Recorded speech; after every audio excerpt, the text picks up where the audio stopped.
Welcome, everyone. Today we're jumping into something really practical, something that honestly could make a big difference if you're learning English, especially if you're just starting out. That's right. We're talking about building a morning routine. But not just any routine. This is about designing one specifically to help boost your English skills. Yeah, our goal here is to give you some clear, friendly steps you can actually use. Things that help make learning English feel like a natural part of your morning, enjoyable even. Not like another chore you have to do, right? Exactly. Because it's those small steps, the ones you do consistently, that really add up. That's where the big progress comes from over time. Absolutely. So maybe listen along, perhaps jot down an idea or two if something clicks for you. And hey, if you've got a big challenge with your mornings right now, tell us in the comments. We'd love to hear. And if you find this useful, please give it a like, subscribe for more, and maybe share it with a friend who's also learning English. Okay, let's get into it. Why mornings? Why are they so important for learning a language like English? Well, they really set the stage, don't they? For the whole day. Yeah, it's kind of like that first domino. If the morning goes smoothly, the rest of the day just seems to follow along better. Mm-hmm. But if it starts off chaotic, maybe you oversleep or things go wrong. Oh yeah, then you feel like you're just playing catch up all day long. It's stressful. Exactly. And that feeling of chaos makes it super hard to focus on anything new, like, sitting down to practice English vocabulary. But the morning, that early time, it's often a golden opportunity. It really is. Your brain is usually fresher then, right? More rested, more ready to absorb new stuff. Definitely. Even if it's just for a short time, like 5 or 10 minutes can genuinely make a difference if you do it regularly. Plus, for many people, morning is that quieter time before the emails start piling up, before the phone starts ringing. You get that little pocket of distraction-free time, perfect for maybe reading a short article or reviewing some flashcards. Okay, but let's be real. These perfect, productive mornings don't just happen automatically. Sometimes they feel, well, pretty messy. Totally frazzled sometimes. So, before we build a better routine, we kind of need to be detectives for a minute. Figure out what's getting in the way now. Yeah, what's causing that morning scramble? What makes it hard to find even 5 minutes for English? There are some common culprits. One big one is definitely late nights. Getting sucked into scrolling social media or binge watching a show. And then the alarm goes off and it's just snooze, snooze, snooze. Leading to oversleeping. And then that rush. Oh, it's the worst. And that rush is often way worse if you haven't prepared anything the night before. You wake up late and suddenly you're scrambling. Where are my keys? What am I going to wear? Is there anything for breakfast? Ugh, I know that feeling. Pure chaos. Another thing is trying to cram too much in.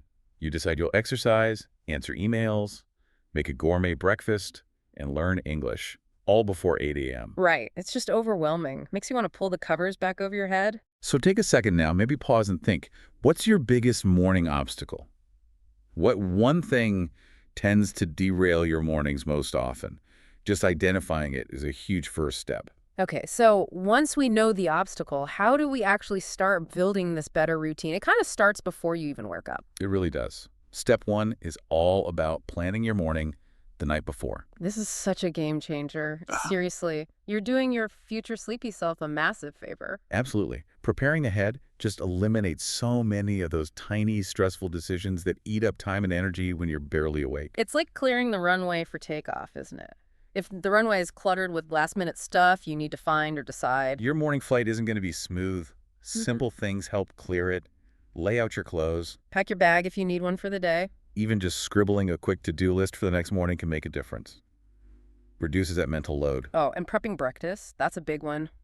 Make overnight oats or just get the coffee machine ready to go. Anything that saves you even 2 or 3 minutes when you're groggy is golden. Another great tip is writing down your top 3 priorities for the next day. Just 3 things. Yeah, so you wake up knowing exactly what's most important instead of feeling scattered. It gives you instant direction. It's like having a map versus just wandering into the day. Much less stressful. Okay, so you've prepped the night before. That's huge. But then there's the challenge of actually getting out of bed on time. Ah, yes. Step 2, setting a realistic wake-up time. This is where good intentions can often go wrong. People decide, right, I'm going to wake up at 5 a.m. tomorrow, even if they usually get up at 7:30. Yeah, that huge jump is just setting yourself up for frustration and hitting snooze like 10 times. Exactly. Start small, maybe just 15 minutes earlier than usual, or 30, tops. Stick with that for a week or two. Let your body adjust. Get comfortable with it before you try shifting it earlier again. And there are little tricks you can use to help. The classic one, move your alarm clock across the room. So you actually have to physically get out of bed to turn it off. No, just rolling over. Or you could look into a sunrise alarm clock. Yeah. Those simulate natural dawn light, which can make waking up feel, well, less jarring, more gentle. And here's a really crucial point. If you are waking up earlier, You probably need to go to bed earlier too. yes, don't just cut into your sleep. Getting enough sleep, like aiming for around 8 hours, is absolutely essential for feeling good and being productive. You can't have a good morning without a good night's sleep first. It all connects. Okay, so you're up. Maybe you even beat the snooze button today. Now what? How do you get your mind ready for the day and for learning? This brings us to step 3, incorporating just a little bit of mindfulness. Now, this doesn't have to be complicated or intimidating. It's not about meditating for an hour unless you want to. It's really just about pausing, being present for a few moments. Think of it like this. Imagine your mind is like a glass of water filled with swirling mud. If you keep shaking it, it stays cloudy. Right? But if you just let it sit still for a moment, the mud settles, the water clears. Mindfulness helps your thoughts settle like that. It lets you reset and focus. And it can be super simple, like just sit quietly for 60 seconds and focus on your breath. Maybe try breathing in slowly for 4 counts, holding for 4, and breathing out slowly for 4. Or you could do a quick reflection.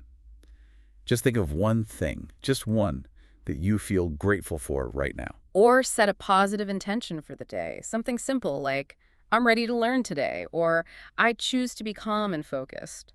Honestly, even just 1 minute of doing something like this can shift the whole feeling of your morning, from chaos to calm, feeling more centered. Okay, mind settling. Sure. What about the body?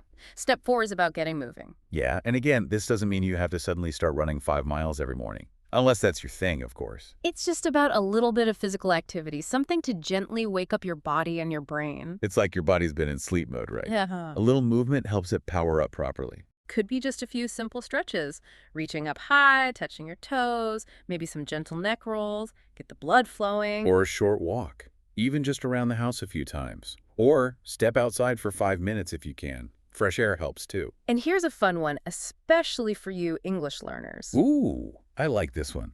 Put on a song in English, maybe one you like, and just dance around for a few minutes. Yes, it gets you moving, it's fun, and you're practicing your English listening skills. That's a definite win-win. And remember, movement isn't just for your muscles. It actually boosts things like memory and focus too. Which is perfect preparation for any learning you want to do next. Exactly.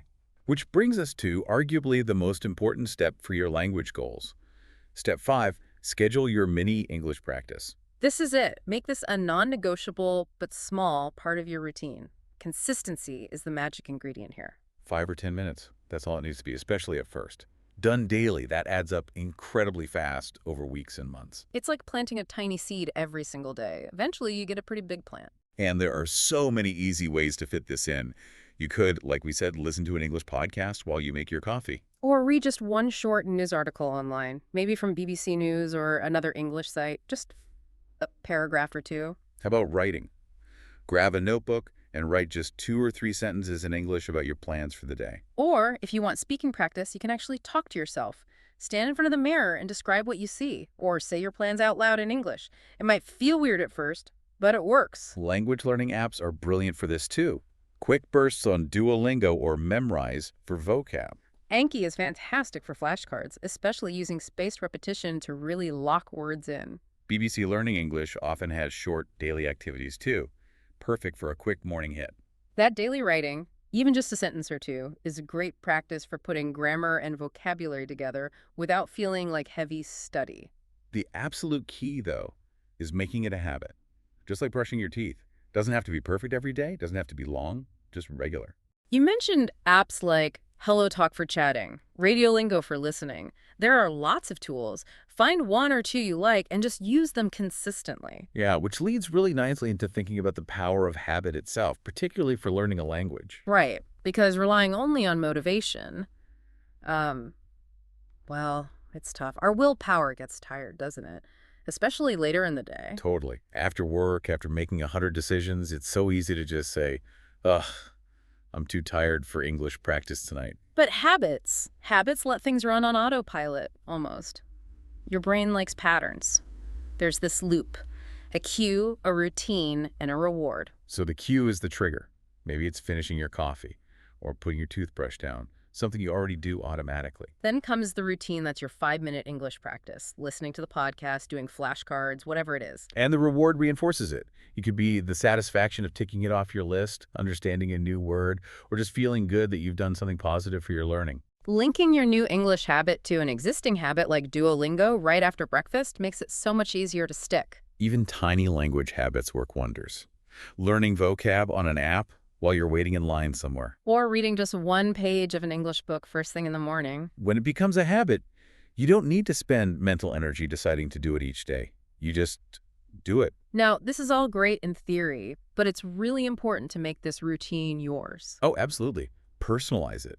What works for me or for your friend might not work for you, and that's perfectly okay. Tailor it to your lifestyle, your energy rhythms, what you actually enjoy. Maybe you need 30 minutes, maybe 90. The key is finding what's realistic and sustainable for you. And you can mix and match other productive or enjoyable things too, depending on your time. Like starting the day with a big glass of water right when you wake up, before the coffee. Good one. Or taking time to make a healthy breakfast, or having it prepped so it's easy. Maybe incorporating some simple self-care, a quick shower, doing your skincare, even reading a chapter of a fun book that's not for language practice, just for pleasure. Listening to some upbeat music to get you energized. Or calling a friend or family member for a quick chat, starting the day feeling connected. Morning can also be a great time for creative thinking, just letting your mind wander a bit. Or reading something related to your job or interest. Maybe find an industry blog in English. Two birds with one stone. You could review your tasks for the day, maybe write them down in English. Or even do a quick look back at yesterday in an English journal. What went well? What did I learn? And being mindful of technology.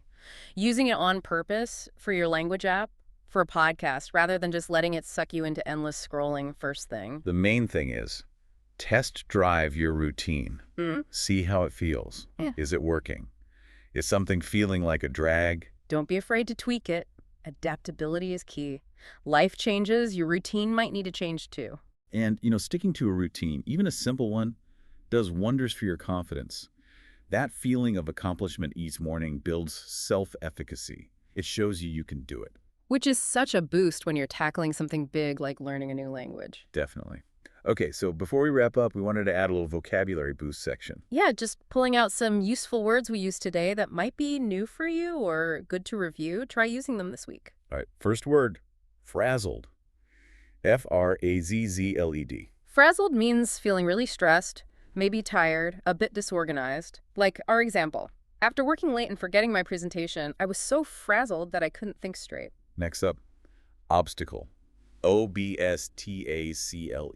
An obstacle is something that gets in your way, makes it hard to achieve a goal. For instance, a major obstacle to learning English is not having enough time to practice every day. Then we talked about mindfulness. Mindfulness. Mindfulness is about being present, really focused on what you're doing right now. Example, mindfulness during meals helps me appreciate the food and avoid distractions. How about reflection? Reflection. Reflection is that careful thinking, looking back or considering something like, after the exam, I spent some time in reflection to figure out what I could improve next time. Productive. Productive. Productive means getting a lot done efficiently. I'm always more productive when I work in the morning rather than late at night. Scramble. Scramble. To scramble is to rush around in a hurried, maybe messy way. We scrambled to catch the last bus after realizing the time. Chaos. Chaos. Chaos is complete disorder and confusion. The kitchen was in chaos after we baked cookies with 5 kids running around. Oh dear. Consistent. Consistent. Consistent means regular, steady, doing something the same way over time. To see real progress at the gym, you have to be consistent with your workouts. Very true for language, too. Centered. Centered. Centered means feeling calm, balanced, and focused. Yoga helps me feel centered and ready to face the day with a clear mind. And the last one, accountability. Accountability. Accountability is about being responsible for your actions or your progress. Like, my study group gives me accountability to finish my homework on time. Great words. Try to notice them, maybe use one or two yourself this week. Okay, so let's wrap this up. The main takeaway today, Building a morning routine, even a simple one, is a really powerful strategy. Yeah, it helps you make that consistent progress with your English. And honestly, it just sets a much better tone for your entire day. More calm, more focused. Remember that consistency builds momentum, it builds confidence. Be patient with yourself. Start small. Fluency doesn't happen overnight. It's built step by step, one little morning practice at a time. We really hope these ideas have given you some inspiration for your own morning routine. Definitely. Check out any resources if they sounded helpful. And please do engage with us. Leave a comment. What was your favorite tip today? Or what's your biggest morning challenge? Give the episode a like if it helped you out. Subscribe so you catch our next episode for English learners. And share it with anyone else you know who might find it useful. Thank you so much for tuning in and spending this time with us. And we'll leave you with one final thought to mull over. Imagine adding just 15 minutes of focused English practice into your morning, consistently, every day. How might that actually transform your English learning journey over the next month? What difference could that small change make? Something to think about. Until next time, keep learning, keep practicing. Bye, everyone.